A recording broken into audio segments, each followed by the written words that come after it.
अमेठी जींद में चल रहा 3 दिवसीय प्राकृतिक खेती प्रशिक्षण कार्यक्रम। दोस्तों आदाब, मैं जफरुद्दीन, आप देख रहे हैं एसएसएन नेटवर्क। आपको बता दें कि नेचुरल फार्मिंग करना आज जीवन के लिए बहुत महत्वपूर्ण है।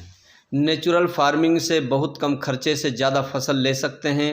नेचुरल फार्मिंग के माध्यम से बहुत ही सरल और बिना पैसे के ज़्यादा मुनाफा कमा सकते हैं।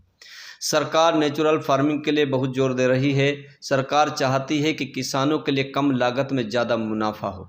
इसको लेकर हरियाणा प्रदेश में अमेठी जींद में प्राकृतिक खेती करने को लेकर किसानों को प्रेरित करने व किसानों को निःशुल्क प्रशिक्षण देने का काम चल रहा है।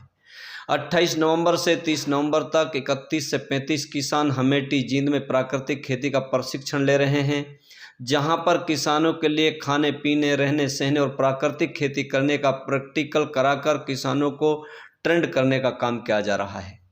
अमेठी प्रशिक्षण केंद्र पर हरियाणा भर से सैकड़ों किसान प्राकृतिक खेती का प्रशिक्षण ले चुके हैं।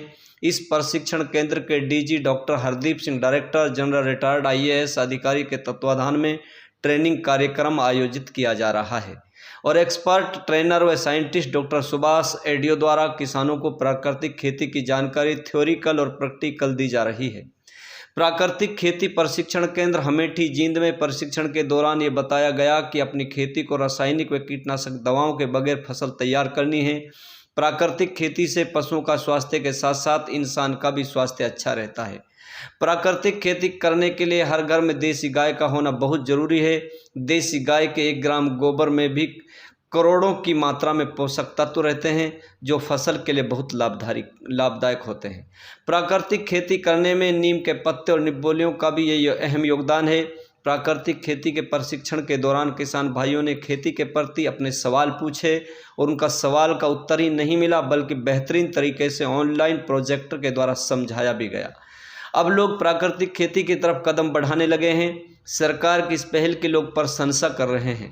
खासकर मेवात के आधा दर्जन किसान भी अमेठी जींद प्राकृतिक खेती का प्रशिक्षण लेने पहुंचे हैं, जिसमें जफरुद्दीन गुमल, साजिद हुसैन बाघोड़िया, इरफान हैदर अली, जफरुद्दीन रनियाली और शमशेद खान बाघोड़िया भी मौजूद रहे हैं। देखिए आगे की रिपोर्ट और देखते रहिए आपका अपना भरोसेमंद यूट्यूब चैनल एसएसएन नेटवर्क। क्या नाम है सर? करनैल सिंह। करनैल सिंह, कहाँ से हो जी? गाँव रक्सेडा, समाल का, पानीपत। पानीपत। अच्छा, अभी आप जो है जींद में हैं। हाँ जी। और प्राकृतिक खेती का प्रशिक्षण लेने के लिए आप यहाँ पहुँचे हैं। तो अभी प्रशिक्षण लिया आपने? हाँ जी, लिया। तो क्या क्या बातें बताई गई हैं उसके दौरान? ये बताई गई रासायनिक खाद मत डालें और प्राकृतिक खाद डालें, तैयार करके जीवामृत, जीवा ये डालें, तो इससे ये धरती के जीवाणु बने रहेंगे और अच्छी पैदावार होगी। तो लोगों की मानना है कि जो है कि जब तक यूरिया और DAP नहीं डाला जाता तब तक फसल अच्छी नहीं होती, तो इसको लेके कैसा देखते हैं आप? नहीं जी, ये गलत मानते हैं जी, क्योंकि इसकी आदत पड़ चुकी है रासायनिक खादों की। अच्छा। इसलिए मानते हैं। जैसे ये शुरुआत सरकार ने करी थी गोबर की खाद की, तो वही स्टेज है। ये गोबर के खाद से ये जो चीज़ें तैयार कर रहे हैं और डाल रहे हैं, ये बहुत अच्छी चीज़ें हैं।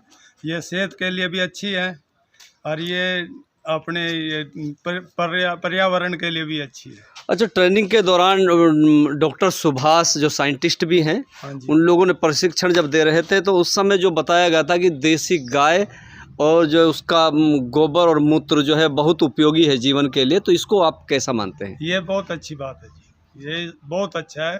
गोबर भी और गाय का मूत्र भी ये डालेंगे तो उसका ये जो रिजल्ट आएगा, खाद तैयार होगी तो बहुत अच्छी। तो ये प्रशिक्षण सर कितने दिन का लिया जा रहा है? ये 3 दिन के लिए है जी, आज हम दूसरा दिन है।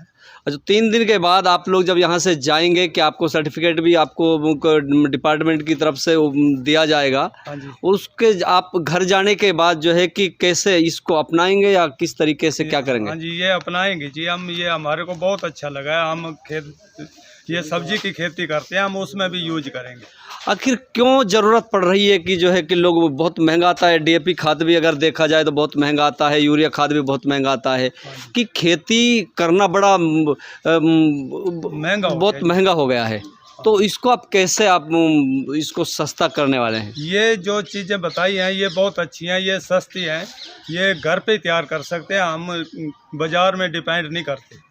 अच्छा, साइंटिस्टों द्वारा जो आपको प्रशिक्षण यहाँ दिया गया था, उन डॉक्टर और साइंटिस्टों के द्वारा, तो कितने आप मोटिवेट हुए हैं और किस तरीके से आगे किसानों को मोटिवेट करेंगे? हाँ जी, ये तो हम पूरे 100% खुश हैं जी, और अच्छा। हमारे को अच्छा लगा है, और ये हम आगे जाकर अपने फार्मर को भी बताएंगे भी ये अच्छी चीज़ है, इसी को यूज करो और इससे फायदा होगा। अच्छा सर, आप कहाँ से हो सर? वहीं से हूँ जी, इसे गांव का। कौन सा गांव है इसका? रक्सेड़ा जी, समालका हल्का, पानीपत जिला। अच्छा, आप भी प्रशिक्षण लेकर आए हैं, तो प्रशिक्षण के दौरान क्या कोई खास बातें बताई गई है? बताइए क्या खास बातें हैं? ये जी जो बताया है, अमृत तैयार करो, गांव का गोबर मूत्र इकट्ठा करके उसमें गुड़ डाल लो, अच्छा, तो बेसन डाल लो, फिर उसको बनाओ, तैयार करो। अच्छा, सरकार की इस पॉलिसी को, जो ये विधि है, इसको आप कैसा मानते हैं और सरकार को क्या कहना चाहेंगे इसको अच्छा लेकर? या तो जाते करेंगे जी। अच्छा, जाते ही करोगे आप? करेंगे। अच्छा, तो जिम्मेदार है जी, अच्छा, बिल्कुल करेंगे। बहुत अच्छा। हमने एक और भी कर दिया है। अच्छा, जैसे ये फूस जलाते हैं, हाँ, हमने वैसे ही सूखे में गेहूं बो दिए, अच्छा, कंपाइन से काट के। जी जी, तो ऊपर से वो मक्चर फरा दिया, जमीन नहीं पाई, जी जी जी, बढ़िया जम गया। बहुत अच्छा। एक तो वो जी, और उसमें खर्चा होता है बहुत ज़्यादा। उसमें ज़्यादातर जड़ कलन रोग होता है, पर्पल ब्लोच होता है, थ्रिप्स लगती है, तो जिसकी वजह से फसल खराब हो जाती है, एकदम से नष्ट हो जाती है। जी, तो उसमें क्या डाला जाए?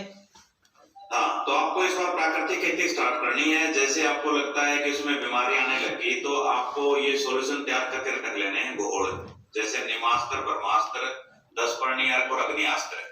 इनके पूरा प्रोसीजर है, इनका तरीका है, मैं डॉक्टर साहब के साथ शेयर कर दूंगा, और वो थोड़ा थोड़ा बना के आप रखें। आप निमास्त्र से स्टार्ट करें, तो जैसे ही आपको लगे भी कोई बीमारी आने की संभावना है, उससे पहले ही आप उसको डाल देंगे, उसका आप स्प्रे कर देंगे निमास्त्र का, नीम की पत्तियां उसको पानी में उबाल के। और तो ये चीजें छोटी छोटी चीजें हैं जो आप करेंगे तो बीमारी आएगी ही नहीं। और जहां पे आपने प्राकृतिक खेती स्टार्ट कर दी, आप देखेंगे कि बीमारी ऑटोमेटिकली कंट्रोल हो रही है। जड़ गलन तो आ ही नहीं रहा, क्योंकि जो पैथोजन है उनको आप सबस्ट्रेट दे ही नहीं रहे, उसको खाने के लिए कुछ दे नहीं रहे, तो वो, और जो हमारे जो मित्र बैक्टीरिया हैं, इनको हम इतना दे रहे हैं जो इनकी रिक्वायरमेंट कम होती है। जो मित्र बैक्टीरिया सूक्ष्म जीव है, इनकी रिक्वायरमेंट बहुत कम है, और जो पैथोजन है उनकी रिक्वायरमेंट बहुत हाई है। और पौधा अगर स्वस्थ है शुरू से, तो आप देखेंगे बिल्कुल बीमारी नहीं आएगी। मैंने अपने यहाँ एचएयू में जो किचन गार्डनिंग है, जो कोठी मिली हुई है, उसमें जगह है, वहां पे मैंने लगाए हुए हैं। अभी पीछे बैंगन बहुत ज्यादा हुए, टमाटर बहुत लगे, मिर्च अभी भी बहुत लगी हुई है, तो आप देखेंगे कि बीमारी आ ही नहीं रही। क्यों? क्योंकि पौधे का स्वास्थ्य ही ऐसा है। अगर स्वस्थ है तो वो ऐसे कंपाउंड छोड़ ही नहीं रहा, ऐसी स्मेल छोड़ ही नहीं रहा कि जो हानिकारक है या बीमारी फैलाने वाले रोगाणु वहां पे आए। तो आप एक बार स्टार्ट करें, कोई दिक्कत आती है तो आप मिलजुल के उसका सोल्यूशन निकालेंगे। डॉक्टर साहब, एक समस्या और थी कि जैसे प्याज की पत्तियां घूम जाती हैं, जिसको देसी भाषा में जली हुई रोग कहते हैं।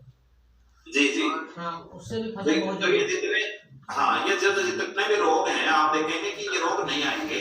आप एक बार स्टार्ट करें और जीवामृत यूज करें, जीवामृत यूज करें, और फिर एक बार निमास्त्र या अग्नियास्त्र का एक स्प्रे आप करेंगे, तो उसके बाद ये बीमारी आपको नहीं आएंगी किसी भी तरह की, चाहे वो वायरल है, चाहे वो बैक्टीरियल है, चाहे वो फंगल है। तो ये सारे के सारे पैथोजन है, वहां सर्वाइव नहीं कर पाएंगे। आप देखेंगे उसका आपको बफर जोन भी बनाना है। जो आप जिस जमीन पे आप प्राकृतिक खेती कर रहे हैं, उसको अलग से रखनी है, दूसरी बाकी जो जमीन है उससे अलग रखो, उसके जोते निकालते देने चारों तरफ। कितने एकड़ में करते हैं आप? सर, मेरे पास 5 एकड़ में है फिलहाल। तो उसमें कितने में लगाते हैं प्याज? गाँव में तो 1000 एकड़ में प्याज लगती है करीब। कितने में? 1000 एकड़ में लगती है सर। हाँ, चलो, अगर आप अपने खेत की बात करें तो इसका मतलब 5 एकड़ तो काफी अच्छा एरिया होता है, जिसमें आप आराम से बफर जोन भी बना सकते हैं। अपने खेत के चारों तरफ ऐसे जोते जिससे बाहर की जो लोगों का जो पानी है वो अपने खेत में ना आए, और उसको हमें बचाना है। तो वो सारे तरीके आपको बताएंगे। आप इस बार एक बार स्टार्ट करें। आप 1 एकड़ से स्टार्ट करते हैं या आधे एकड़ से करें, बल्कि आधे एकड़ में आप प्राकृतिक तरीके से करें, और बीच में जगह छोड़ें और उधर फिर वो दूसरी खेती करें। तो आप कंपैरिजन करेंगे कि आप घर के लिए आपने स्टार्ट किया, लेकिन धीरे धीरे आप सारी की सारी खेती है उसे प्राकृतिक खेती करने लग जाएंगे। हम सब मेवात से हैं, जिला में। तो नेचुरल फार्मिंग हम नहीं करते थे, लेकिन पहली बार हम जो है आज हमने इरादा किया था कि जो है ज्वाइन करने के लिए जो नेचुरल फार्मिंग किस तरीके से की जाती है। तो आज हमको पता लगा है कि मिट्टी को किस तरीके से ढक के रखना चाहिए, किस तरीके के पोषक तत्वों को बचा के रखना चाहिए, और गाय का मूत्र और गाय का गोबर जो है वो कितना महत्वपूर्ण है। दूसरा जो है कि नीम के पत्ते और निबोलियाँ वो कितनी महत्वपूर्ण है। लोग जो है निबोली और इनको लोग स्टॉक करके रखते नहीं है, लेकिन अभी हमको पता लगा है कि ये कितना महत्वपूर्ण है, जीवन के लिए कितना उपयोगी है। अगली बार जो है हम भी ये स्टॉक करके रखेंगे। बाकी जितने भी यहाँ के 31 किसान जो यहाँ आज मौजूद हैं, लगता है कि अगली बार इनका जरूर ध्यान रखेंगे। और यहाँ अगर ये सर हो जाए कि असल में आपकी जो आवाज़ थोड़ी सी जो ब्रेक हो रही थी, इससे लोग थोड़ा कंफ्यूज हो गए। पूरी तरीके से अगर आप सामने होते तो मुझे लगता है कि जिस तरीके से आप मास्टरिंग करते हैं, जिस तरीके से आप लोगों को जो है मोटिवेट करते हैं, तो प्रैक्टिकल के बगैर भी आप बताने से भी लोगों से काम करवा सकते हैं। उसके लिए और डॉक्टर साहब ने जो बताया उसको देख के तो हमको ऐसा लगा कि हम तो बहुत लेट हो चुके हैं, हमको बहुत पहले आ जाना चाहिए था। लेकिन इसके लिए हम अब कोशिश करेंगे, शुरुआत करेंगे किस तरीके से करना है, प्रैक्टिकल करके। अगर मेवात में नज़दीक भी अगर इस तरीके के कैंपेन अगर चलाए जाए तो ये फार्मिंग के हर जिला वाइज, तो ज़्यादातर किसान आ सकते हैं। अभी तो हम 6 किसान मेवात से आए हैं, तो इस तरीके से आज हमको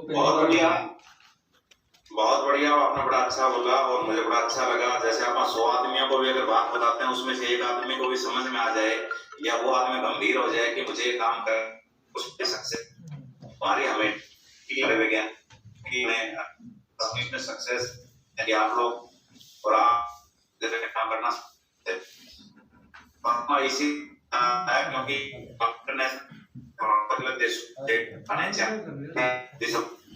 क्योंकि साहब ने कहा था और मैं था, तो इस प्रकार में आ नहीं पाया आपसे और आप